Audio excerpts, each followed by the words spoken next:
تو دوستو گزارش کرنا ہے آپ علیہ السلام کی غیبت صغرا کے زمانے میں، جو پچھلی ویڈیو میں نے بتایا تھا مولا کی غیبت صغرا کے متعلق، وہ 70 سال کا عرصہ۔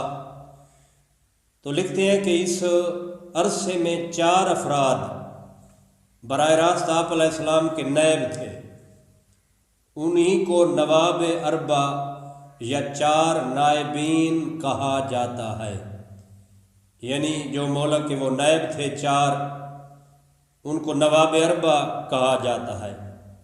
یہ آپ علیہ السلام اور عوام کے درمیان رابطہ تھے، یعنی مولا سے ان 4 نائبین کے ذریعے رابطہ جاری تھا۔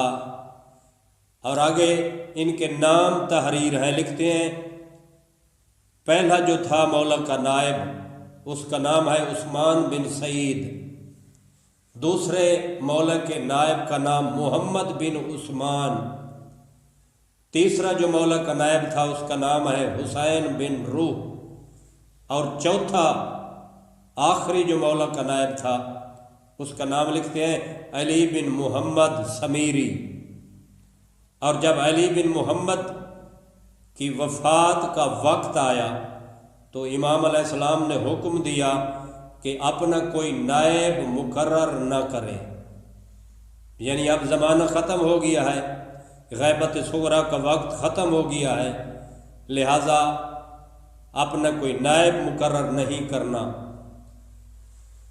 اور فرماتے ہیں عام نائبین، آپ علیہ السلام کی غیبت کبریٰ کے بعد عام نائبین کا زمانہ ہے۔ وہ مولا کے خاص نائب تھے، پوری دنیا جانتی تھی، اور غیبت کبریٰ کے زمانے میں مولا کے عام نائبین، جنہیں براہ راست آپ علیہ السلام نے معین نہیں کیا بلکہ ان کی صفات بتا دی، عوام ان صفات کی وجہ سے ان کو پہچان سکتے ہیں۔ ان سے مراد فقیہ، جامع و شرائط مجتہد ہیں، جنہیں ولی فقیہ کہا جاتا ہے، جو آپ علیہ السلام کی غیبت کے زمانے میں لوگوں کے مرجع ہیں، کیونکہ امام زمانہ علیہ السلام نے انہیں اپنا نائب مقرر کیا ہے اور فرمایا ہے ان کا حکم میرا حکم ہے۔